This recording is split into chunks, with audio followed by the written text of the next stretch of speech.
Welcome to Life, Love, and Philosophy. My guest today is educator, business person, and author George Stern, Jr. And as many of you probably know, George has his own show on CTV called The Thinking Mind. George, welcome to the show. Well, thanks, Phil. It's a pleasure to be here. I appreciate the invitation. And can you tell me, when does your show air? My show airs on Sunday mornings at 10:30 on Channel 34, and on Wednesday evenings it's repeated 8:30 on Channel 35. You've been doing this show for many years, have you not? Yes, we will start our 7th year in January. And I believe you won an award for the show. Yes, we won an award for our show. We were proud of that.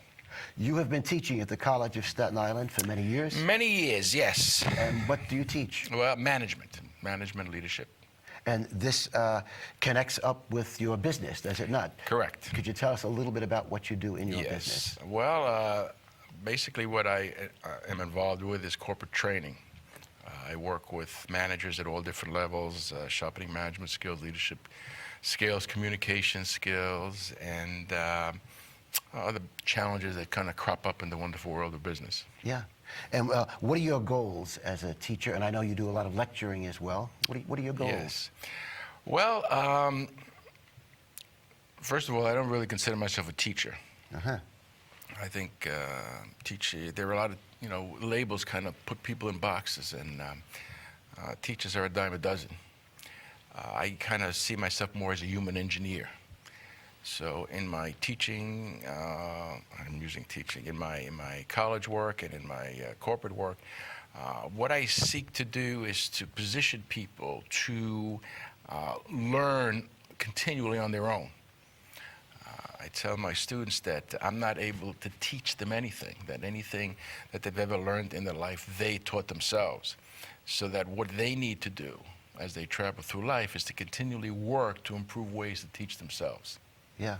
And I mean, I could think back to my old days and when I went to college, and it was just more or less you sat in class and you took notes, and then you had exams and you regurgitated back the notes and the information, and that was how we went. And if you think about it, I mean, how much real learning is that? It's nice to kind of memorize information for a short period of time, dump it out, and then move on. I very much agree with you. I think, unfortunately, much of school, at least in my own education, I can't speak for others, was not very valuable. And one of the reasons for that is that so often, it might have been my teacher's fault at times, it might have been my fault at other times, but I didn't jump the gap from memorizing to thinking. That so often I think people leave school with a head full of facts, many of which are irrelevant, some of which are meaningless. Perhaps they wouldn't be irrelevant or meaningless if one could think critically about them, but that's a very important aspect of education. And I think that too often people neglect to understand that education involves much more than memorizing. True. Could you please tell me, have you seen any significant changes in the students that you've taught since you've been teaching for many years? Well, it's, yeah, I mean, it's the nature of the world to change. I mean, on Staten Island, what I've noticed throughout the years, most recently, of course, is the influx of foreigners from different countries. I mean, in the old days, the attendance was pretty easy to read. But now we have students from just about all parts of the world. We have them from India, we have them from China, Korea, the Middle East, Chechnya, Poland, yes. Russia. Right here on Staten Island. Right here on Staten Island. It's like a melting pot. Yes. So it's a challenge in terms of all the diversity. But I mean, this country basically was built on diversity, going back to the 1620s. Yeah. So that I see as a big change. And also, I see with students here on Staten Island, I'm sure it kind of relates to other parts of the country, students do a lot of different things. Some of them work full-time. Some of them work 30 and 40 hours a week, and they're attempting to, get a college degree at the same time. Yeah. And in a short period of time, and it's challenging. Priorities are in conflict. Yeah. And those are two main changes that I see. The work ethic also, I think, needs to be improved. Yeah, most teachers I talk to also address themselves to that. They think it's changed and not for the better in many cases. Well, I think, as educators, we have a responsibility to be demanding of performance in our classroom. I mean, if you want to achieve excellence in anything, or even mediocrity to a degree, you need to be disciplined. And it's, as a leader in the classroom or as a leader in business, you have to raise the level of expectations, because people will rise up or down to your level of expectations as a leader or manager. And you have to believe that people are capable of doing things. And I think some educators don't really believe that their students are capable of higher quality work, and consequently don't demand it of them. Yes. I mean, we have a great sports culture in our society. And if you look at great coaches, in whatever sport they're in, they demand a lot from their players. And more often than not, players rise to that level of expectation. And they instill a sense of pride in their players. Do you think that public schools and maybe even colleges and universities have been demanding less in the last 10, 20 years or so? I think we have, regrettably. And I think somehow, and I think you and I have spoken about this before, there are people who attempt to take the pain and suffering out of life, to minimize it. And I think life really is about pain and suffering, and how we deal with that helps us to grow. I mean, we grow through suffering and pain. Not that you're there making people suffer, but people need to understand that it's through the confrontation of challenges and problems that we grow. And if we remove those challenges from people's development, we weaken them to deal with life in the future. What you're saying very much reminds me of two writers I know we both like, and I know that because we've talked about them off camera. Psychiatrist M. Scott Peck, who passed away recently, and psychiatrist Viktor Frankl, who passed away a few years ago. And both of them emphasize the theme you have just emphasized, the idea that suffering is an inevitable part of life. In fact, Mother Teresa said that no matter how tranquil or happy we can be, suffering will never be completely absent from our lives. And Dostoevsky, the famous Russian writer, said, suffering is the origin of all consciousness. It's pretty powerful, isn't it? Suffering is the origin of all consciousness. I was reminded of that quote by what you were saying, because you seem to be saying that that suffering has a downside, of course, and none of us wants to suffer, but there could be an upside to it, a compensation, and that is that it can help us think more clearly. It can help us to put things in perspective. It can help us to see what's really important in life. That I know more than a few people who have told me that some of the suffering they have done in their lives, and some of these people have suffered greatly, much more than I have so far in my life, that there was some compensations to the suffering. They wouldn't want to go through it again, but there was some compensations. Which reminds me that I mentioned M. Scott Peck before, and I know that we both very much like his book, The Road Less Traveled. Yes. And when you interviewed me recently, I picked up on something you said that I appreciated very much. You said you didn't like people referring to The Road Less Traveled by M. Scott Peck as a self-help book. And I agree with you. And when I was on your program, I couldn't think of a better description, but now I have. And let me throw this at you. It seems to me that Peck's book, again, The Road Less Traveled, which I highly recommend to the viewers, is a wisdom book and should be put in that category. Any comments on that? Well, I think that's a great label to place on that book, because it is a wisdom book. I mean, I know when I read it, and I've read it many different times, and many different areas kind of stick out in my mind, but it is wisdom. Yeah. I mean, and your interest in philosophy is kind of a quest for wisdom, greater understanding. And I think that's a great label. I like that. You recall the very first sentence in his book is, "Life is difficult." Oh, I mean, that's... Do you want to expand Oh. on that? How much time do we have? I mean, that kind of sums up life. Life is difficult. I remember... Excuse me. I admired his candor in opening his book with that line, because that could turn off a lot of people. Some people might have said, well, I'm not going to read any further. This guy's saying life is difficult. I don't want to hear that.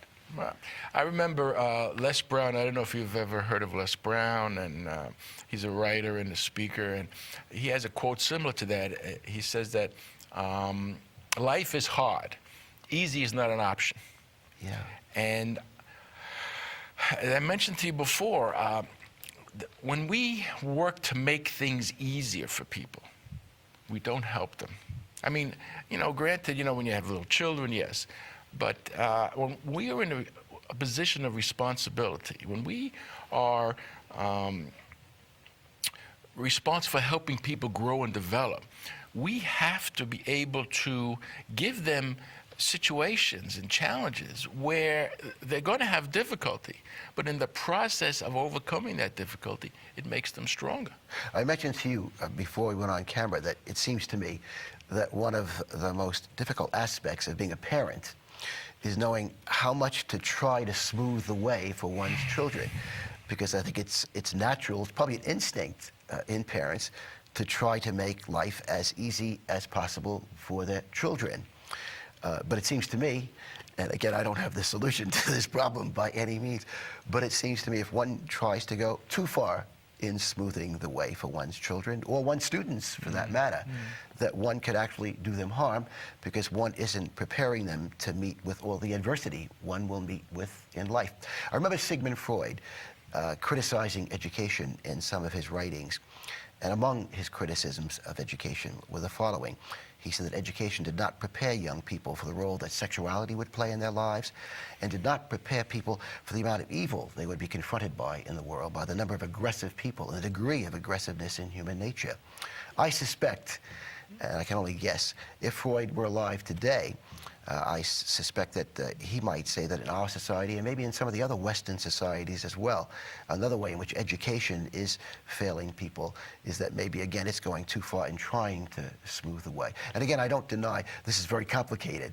My guess is there are some educators looking in, and they might want to criticize something I just said, and perhaps it should be criticized. But I want them to know, having been a teacher almost 40 years now at different levels, I've taught high school, university, I've taught retired people.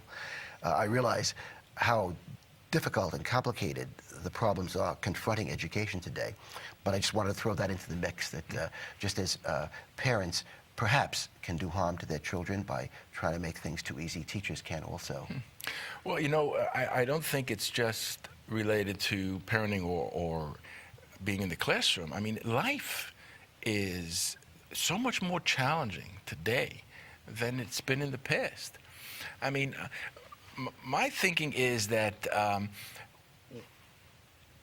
we are involved in the information revolution now. I mean, which started in about the 1950s. And we are so inundated as human beings with information from all different sources that people are overwhelmed with information. And they're not able to handle it. So they withdraw, which is what happens when things get complicated. We kind of withdraw. We don't think about it. It's too complicated to think about. So we let other people do the thinking for us. And it's going to take us quite a while to be able to learn how to deal with all this information. One of the expressions you use that I very much like is designated thinker. You seem to feel that many people, perhaps in Western societies, have designated thinkers. And you want to expand on that, please? Well, it's kind of like we're living in the age of experts. You turn on the TV, and how many experts do you have giving us advice on how to handle complex situations? And I think what happens is people think that because they heard it on TV, they saw it in the newspaper, or they read it in a book, that it's true. They don't think that they have to think about this stuff, right? And the bottom line is we do have to think about it. And even in our political environment, there is no discussion per se about issues and topics. It's criticism. You know, if I don't have a good I agree with you. argument against what you're saying, I'll label you. Yeah. You're a conservative, you're a liberal, you're this, you're that, you're a racist, you're that. Boom, that's it, because you're now in that box. We don't have to talk about the common sense of what you're saying. I very much agree with you. It seems to me that even the best television stations, for the most part, public television, for example, is considered by some people to be superior, has let us down. Just as an example, I'd like to see some real debates where people talk to each other in a very civil way about issues confronting this country. And I would like to hear thinking liberals and I'd like to hear thinking conservatives debate things. I'd like, for example, to hear some liberal economists on PBS debating some conservative economists and maybe attempting to find common ground. Maybe there isn't much, but what the program will do at least is to stimulate our thinking. And it seems to me so little of television, so little of the media stimulates our thinking. I want to pick up on what you just said. Albert Schweitzer, for those of you who have seen my program before, is one of my favorite thinkers. And for some of the young people watching who have no idea who Albert Schweitzer was, let me just give you 1 minute or so of background on him. Albert Schweitzer was a European who was born in the 19th century. He was a minister at one time. He went on to get a PhD in philosophy, again at a European university, University of Strasbourg, actually. After teaching philosophy for some years, he decided that he wanted to help people, but he wanted to help people in such a way that he didn't have to talk to people, because professors obviously need to talk to people to help them. So in his 30s, he went back to university to get a medical degree. And after getting his medical degree, he decided to go to Africa to treat the poorest of the poor. And Albert Schweitzer did spend more than 30 years in Africa treating the poorest of the poor. Again, he had a PhD in philosophy. He had a medical degree and also was a concert organist. Indeed, he often raised money for his hospital in Africa by returning to Europe to perform organ concerts. And he was considered to be one of the best organ players in all of Europe. The reason I'm mentioning him is that George was talking, or I mentioned George's idea of designated thinker before, and Schweitzer, more than 75 years ago, picked up on this idea. And I just want to quote a few paragraphs from an essay that Schweitzer wrote, which could be titled Designated Thinkers. It's not titled that way, but it could be. Here are his own words, and I think you might appreciate this. Today, there is not only a neglect of thought, but an actual distrust or deprecation of it. The organized political, social, and religious groups of our time are bent on inducing the individual to take up uncritically ready-made beliefs rather than inviting him to work out for himself by thought his own convictions. A man who thinks for himself and therefore is free is a troublesome and strange being. There is no assurance that he will fit comfortably into their organizations. So he's criticizing the political, social, and religious groups of his time, at least some of them, because he feels that their actions militate against encouraging thinking. He goes on to say this: throughout his life, modern man is the object of influences which are directed to the end of robbing him of trust in his own power of thought. And just one more sentence. The spirit of the age, and again, he's writing about 75 years ago, and he was a European. The spirit of the age forces modern man to doubt his own capacity for thought in order to make him submit to authority. He cannot resist these insistent influences because he is overworked, distraught, and anxious. The many constraints within whose domain it is his lot to work conspire to make him believe that he is incapable of thinking for himself. Doesn't this pretty much summarize? I would definitely, yes. And this was how many years ago? 75 years ago? Approximately 75 years ago, he wrote that. You know, you had asked earlier about education. I think one of the challenges is that education has moved away from helping people learn how to think and becomes more focused on telling people what they should be thinking. Yeah. And that feeds this kind of thinking that, you know, I'm not able to think for myself. I need to rely on someone else to do the thinking for me because they have more experience. One of the things that Peck talks about in The Road Less Traveled, in fact, it's really the main theme of his book, is what people need to know to live fulfilling lives. Now, we've already discussed his basic idea that they need to know that life is difficult. Peck's idea, basically, correct me if you think I'm wrong, is that if people begin with the premise that life is difficult, life will actually be easier. Whereas, if people begin with the premise that life is easy, it'll be far more difficult.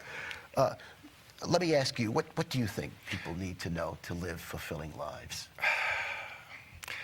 Well, you know, we can go back to kind of some of the ideas that Peck brought in following the idea of life is difficult, and that is we need to be able to think long-term as opposed to short-term, for one thing. Everything we do or don't do has consequences. And too often I think people just think short-term or what has been labeled as quick fix. Yeah. Individuals and organizations. And organizations. Correct? 'Cause you work with organizations. No question.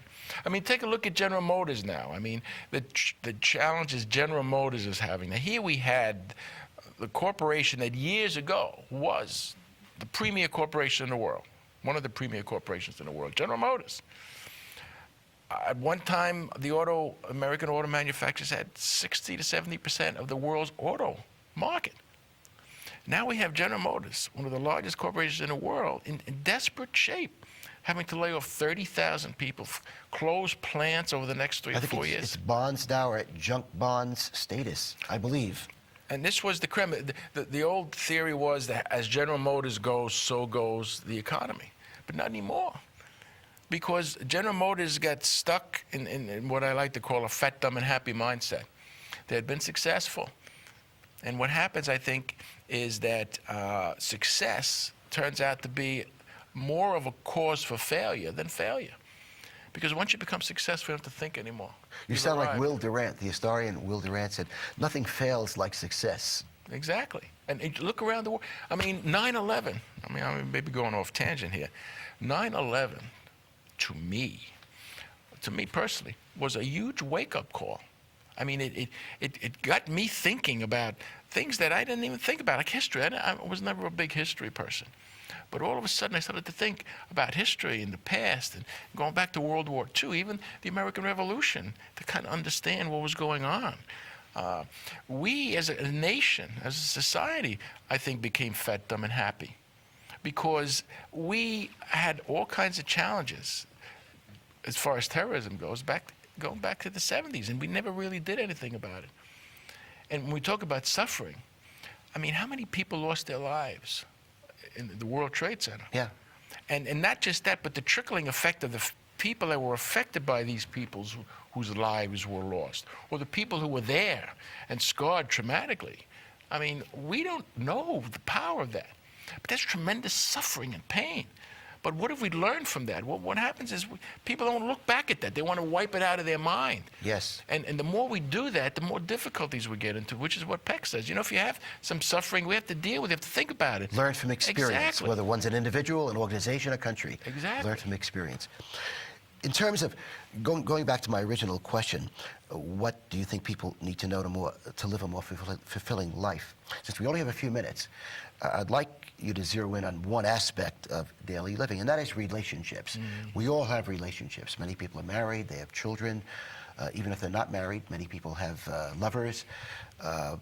They relate to people at work, relate to people at temple, church, etc. So again, my question to you is, what do you think people need to know if they want to have more satisfying relationships? I'm still learning it myself. I mean that's why I asked you, because I want to know. That's an ongoing thing. I mean, when you're looking at education, I mean, how important are relationships as we travel through life? Yet how much time is invested in understanding relationships when we go through an education? Yeah. Or even listening. Listening is a vital part of education and relationships. We don't listen enough. We prejudge. I mean, relationships are, you talk about difficulties, relationships are foundationed in difficulties. And how we handle those difficulties is what contributes to the strength of a relationship, where we can show respect for each other, and it doesn't become an ego battle. You know, you sound like M. Scott Peck, because in his writings on marriage, he says that the real work of marriage begins when the bloom of romance fades, when people begin to doubt whether they made the right decision in marrying the person they made. And Peck's point is that can be good. It's bad in one way, of course, it's disheartening to people, but can be good in another way if people begin to realize what work is involved in trying to establish a good relationship with another person. And also, you recall that Peck says that if one wants to have good relationships, part of loving another person is sometimes being confrontational in an affectionate way, if one can do it, in a warm way, if one can do it. But that if one cannot assert oneself, even in a romantic relationship, it's not going to be much of a relationship. That sometimes I think that people feel that love precludes, what's the word I'm looking for? That love precludes confrontation. When he's saying no, to have a really loving relationship with someone means sometimes you'll have to confront certain things you don't want to confront. You know, I see that we're running short on time. I hope you will come back for another I would love to, program. yes. George, I should say. Thank you very much. Phil, I appreciate inviting me, and I had fun. I enjoyed this. Thank you. My viewers know that I generally end with a quotation from Henry David Thoreau, and I'm not going to change at this time. Thoreau in Walden penned the following words: "To affect the quality of the day, that is the highest of arts.